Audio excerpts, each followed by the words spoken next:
Hi friends, welcome back to another episode of Generation Tech. My name is Alan. Today we're going to continue our Everything Wrong series by analyzing the Battle of Umbara. Wait. You're telling me that YouTube Clone Wars expert Geetsly has decided to do all the hating for me on his own channel, so I don't have to look like such a dick? Awesome. So I guess that means I can do everything right about the Battle of Umbara. I can be positive and I won't have to break down and destroy the very thing I hold so dear to my heart, Star Wars. Fair dinkum, Geetsly. Get on you, mate. I'm sorry, I'll never do that again. Thanks, Geetsly. Anyway, what's great with the Battle of Umbara? Well, 1, it's Star Wars. 2, it features arguably my favorite part of the prequels, the clones. And 3, it has the fog of war, literally. See, Umbara is a shadow world, which means it's internally in twilight and has thick fog across its surface. The Umbarans are generally known to be extremely cunning and deceitful individuals. Sly Moore, advisor to Palpatine, is a great example of a higher caste Umbaran. Everything about their culture is about misleading and defeating their enemies, which means they're extremely adept at warfare. As a matter of fact, legends say that the feared assassins of the Sith Brotherhood were trained on this planet. Which makes the choice of Umbara as the background for a battle terrific. Because, as we stated before, we literally have the fog of war manifest itself here. It really gives us an idea of how chaotic real battles are in our own world. Gone are the giant set-piece battles of Geonosis, and now we have more realistic fights where reconnaissance is an important part of battlefield tactics. Anakin's 501st spearhead the battle as usual, and insert aboard gunships. They don't have fighter cover because of the heavy cloud cover, and once they're inserted in open space, they immediately switch to fast-moving walkers, which makes sense. If you really have to move over exposed ground, it's better to move quickly. It's like the Star Wars version of mounted knights. No more rushing head-on against your enemy on foot with no cover. And I love these two-legged recon rovers. They're much more practical than the larger ones employed by the Empire. They're lower to the ground, mobile, and provide increased cover and firepower to an otherwise suicidal frontal attack. Also, I really enjoy how they inserted the walkers here. Because it's an active battleground, they don't stop and land and expose themselves to enemy fire, they kind of drop them while they're moving.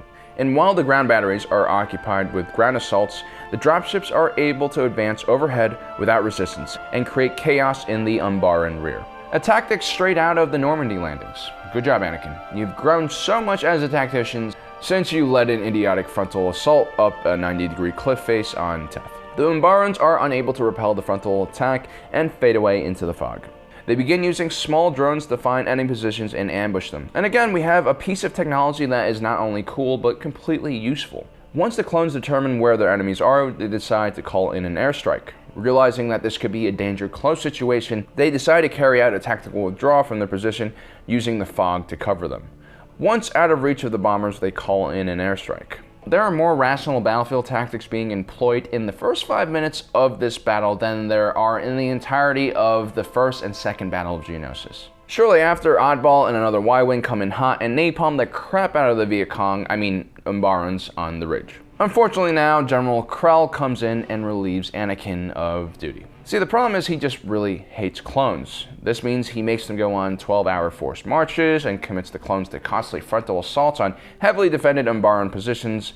And even though he's being a giant six-armed dick, there's really nothing the clones can do. A clone soldier pledges allegiance to the Republic. While they can refuse to carry out illegal orders, they can't really go against a direct order from their commanding officer, especially if it's just a tactical order, no matter how stupid it is. The reasoning is that the individual soldier doesn't really understand the entire scope of the battle and what role his unit will be playing in the larger battle, so it's up to the CO to make such decisions. The clones carry on their assault and run into a minefield laid by the Umbarans. This momentarily halts the clone trooper column and allows the Umbarans to spring an ambush towards the rear of the column, pinning the clone troopers between them and the explosives. Again, we see another rational, if not cowardly, tactic being used by the Umbarans. It actually is a little bit reminiscent of tactics that are used by insurgents in the Middle East. Sometime later, Krell orders another suicidal frontal attack through a narrow gorge. And this time, the entire company begins debating on whether it's a good idea. It's not. But again, the clones' discipline and conditioning overpower their sense of self-preservation, and they continue with the plan. With huge losses, they finally managed to take the airfield on the other end of the gorge. Morale is low, and even Captain Rex and other members of the senior command are starting to question General Krell's motives. If that weren't enough, Krell then prepares his men for another suicidal frontal attack on the capital of the planet, which is protected by missile batteries which they have no defense against. The clones again argue amongst each other about the orders. These sequences are really cool because it shows us just how unique and individualistic these supposedly cut and paste clones are.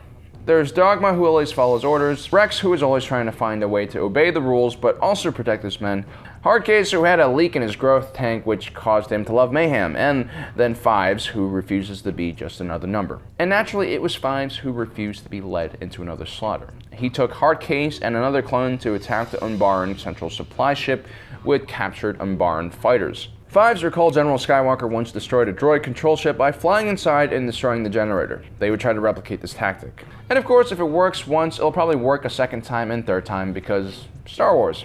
Hardcase ends up sacrificing himself and blows up the reactor. Now, Krell is furious once they return and he finds out what they did and decides to execute these two without even a court-martial, which is technically illegal in Western militaries. You have to kind of give them a trial. But it seems like in the Grand Army of the Republic, officers are allowed to punish their soldiers in the field. Whether that means execution without trial, I don't know. But his execution order finally brings the clones to a point from which they can no longer hope to return from. It's one thing to follow an order that isn't necessarily tactically sound. It's an entire different thing to execute one of your brothers who just risked his life in order to save the entire operation. In the next scene, the two clones are lined up and prepared to be shot. We see all the humanity in the clones that have been built up to this point taken away. It gives us a glimpse at the cold-hearted machine-like obedience that is inside of each one of these clones that will one day be used to purge the Jedi Order. Or so we thought. Every clone misses their target, and as we know, clones don't miss. Without any verbal communication amongst each other, as a unit, they decide to stand down.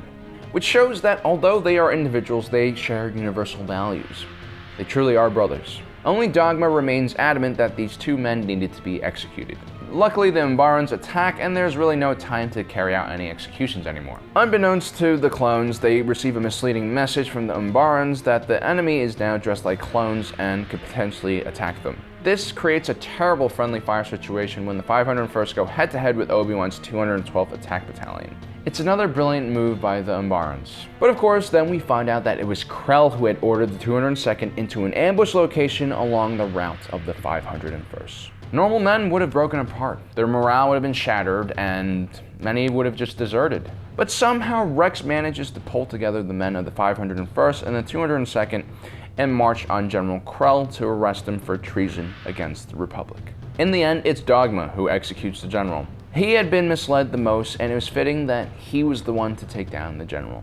What the scene really does is it foreshadows the eventual conflict that would come during the Jedi Purge. I think this episode is really important because not only does it show us the individuality of these clones, it also shows us why some of these clones carried out Order 66 without any hesitation. Many probably didn't even need chips in their heads to tell them what to do. The clones were sent into battle for extremely long periods of time with no R&R and were literally constantly at war. There was no future for them, and they weren't treated as citizens of the Republic despite the fact that they had dedicated their lives to protecting it. They quickly learned after the Battle of Geonosis that war was a dangerous and terrible thing to be involved in.